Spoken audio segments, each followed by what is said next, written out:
Congresista Juan Pari. Muchas gracias, Presidenta.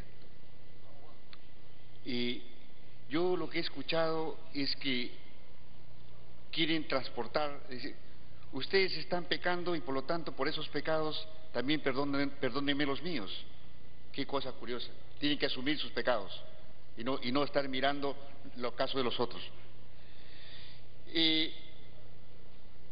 Aquí hay cosas que hay que, yo creo, evaluarlas así con sumo cuidado, porque es parte de la experiencia política, es parte de la enseñanza política, y creo que una comisión de investigación ayuda a precisar esa enseñanza política y que los gobiernos que vienen después no las tengan que hacer igual. Se ha hablado del decreto de urgencia 04/2009. Bueno, ¿ves? Su nombre mismo indica, es decreto de urgencia. Y cuando vemos en términos de la Constitución, y han hablado aquí constitucionalistas, según dicen ellos, que el artículo 118, si bien es cierto, corresponde al presidente de la República, y en el punto 19 de ese artículo, dictar medidas extraordinarias mediante decreto de urgencia con fuerza de ley en materia económica y financiera. El asunto es concreto. Pero esa prerrogativa no es un asunto totalmente libre y que el presidente puede hacer lo que le da la gana. El Tribunal Constitucional claramente ha dicho cómo se enmarca un decreto de urgencia. Y eso ha sido emitido y trabajado antes de que saquen la 04. Y aquí tengo los elementos de la sentencia del Tribunal Constitucional. Son varias sentencias del Tribunal Constitucional, la 08/2003, la 025/2008, la 07/2009, donde la situación se precisa así con claridad. Me está pidiendo una interrupción el congresista Mulder. Congresista Mulder. Presidenta, los decretos de urgencia son prerrogativas presidenciales, lo dice Enrique Bernales, lo dice García Belaúnde, lo dice Aníbal Quiroga, varios tratadistas doctrinarios. Y la urgencia no necesariamente debe ser inmediata. La urgencia puede ser, por ejemplo, que no hay que esperar que venga un terremoto para que se le caiga el techo a los niños en los colegios. Y entonces sí es urgente, aunque demore en el tiempo la construcción, es urgente hacerlo. Pero no es lo que quiero decir. Si no les gustaba la urgencia del decreto 004, ¿cómo es que un decreto puede derogarse? Artículo 91 del reglamento, congresista. Procedimiento de control sobre los decretos de urgencia, es prerrogativa del Parlamento derogarlo. O sea, si ese criterio, y usted ya era parlamentario, si ese criterio usted lo hubiese esgrimido en el Parlamento y hubiese pedido la derogatoria de ese decreto a través de la Comisión de Constitución, lo derogaba. Pero el Parlamento no derogó. ¿Y quién presidía la comisión que tenía que ver los decretos? Daniela Bugatás. Entonces, Presidenta... Congresista Pari, concede su segunda interrupción. La concede. Gracias, congresista. Si el Parlamento no deroga el decreto, no modifica el decreto, entonces lo está aprobando tácitamente, eso es lo que dice la doctrina. Y tan es así que incluso, habiendo cambiado la correlación de fuerzas, entrando ya ustedes como nacionalistas, 47 parlamentarios, durante 2 años tampoco lo derogaron. Entonces, no le digan al presidente de la República, usted se equivocó, con una comisión investigadora va preso. No, señor. Ustedes abdicaron de la función de derogar ese decreto y ustedes tendrían que ser responsables, así que no pueden hablar mal de un decreto que ustedes mismos no lo derogaron. Aquí está, artículo 91 del reglamento. Congresista Pari. Bueno, hay muchas cosas que son necesarias en el país, pero hay que saber distinguir entre lo necesario y lo urgente. Hay tantas cosas que son necesarias y el pueblo exige muchas cosas, no solamente colegios, exige un montón de situaciones que son necesarias, pero hay que distinguir lo urgente, lo inmediato, lo que es emergencia. Y esto tiene que tener carácter económico y financiero, y lo dice la Constitución. Y no es de que el presidente haga lo que le da la gana y por simplemente que diga que es prerrogativa, sino hay una situación que corresponde y se establece. Por eso la sentencia del Tribunal Constitucional dice que un decreto de urgencia tiene en primer lugar que es un acto excepcional. O sea, no se puede hacer porque simplemente se quiera hacer, es excepcional. La norma debe ser, la norma debe estar orientada a revertir situaciones extraordinarias e imprevisibles, lo que depende de datos fácticos previos a la promulgación y objetivamente identificables. Los colegios están inmersos dentro de una política educativa, por lo tanto son previsibles y están inmersos dentro de un plan educativo. Y no es una situación excepcional, es un asunto normal y de responsabilidad de un gobierno. Y tiene que estar inmerso dentro de un plan previsible, un plan articulado y previsible, o en todo caso están entendiendo la educación como un asunto simplemente de que se dé, que se improvise y que se dé cualquier rato. No, no, es totalmente previsible y planificable. Y es por eso que se habla de excepcionalidad. El decreto de urgencia emite ese tipo de voluntad. El otro elemento, a la cual Johnny Lescano lo manifestó, es transitorio, pues.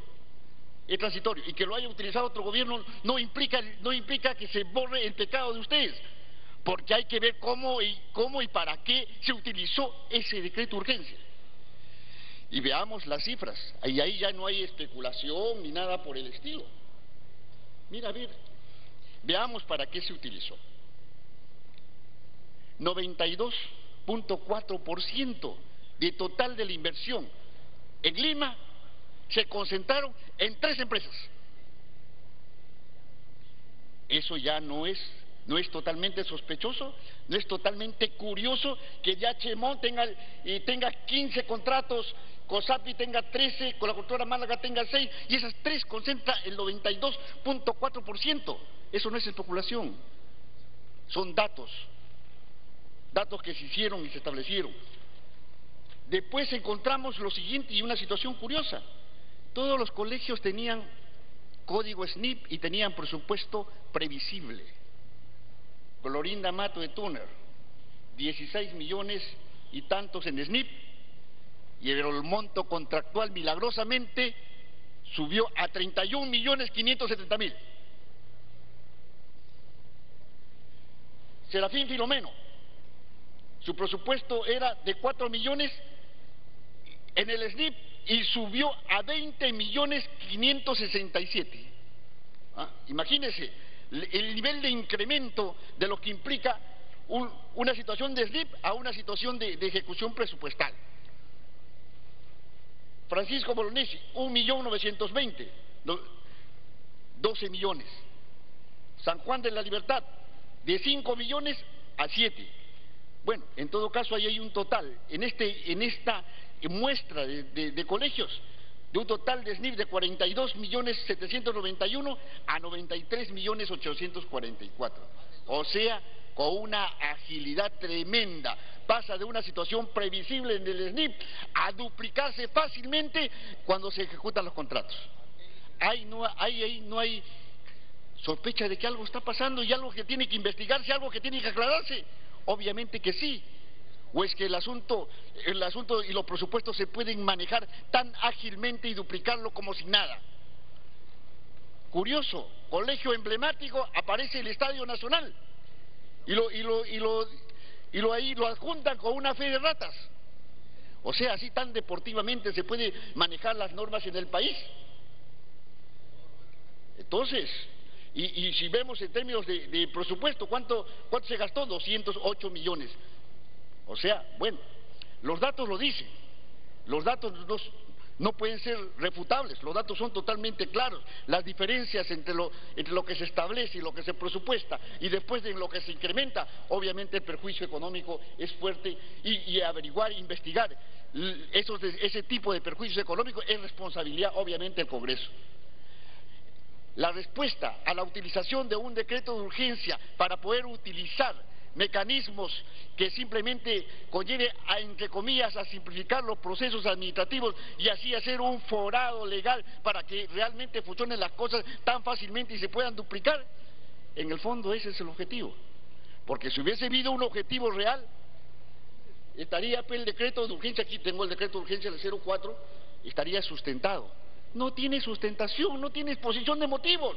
Un decreto de urgencia que tiene que ver emergencia económica y financiera tiene que tener elementos que sustente, por más que sea el presidente de la República como derecho constitucional, tiene la responsabilidad de sustentarlo y no hacerlo, no decirlo. En el documento y lo que se publicó no sale absolutamente nada en términos de exposición de motivos. Es una irresponsabilidad al país. En todo caso, si bien es cierto que el control político lo tiene que dar el Congreso, pero ¿quién controlaba el Congreso aparte de lo que le está diciéndose?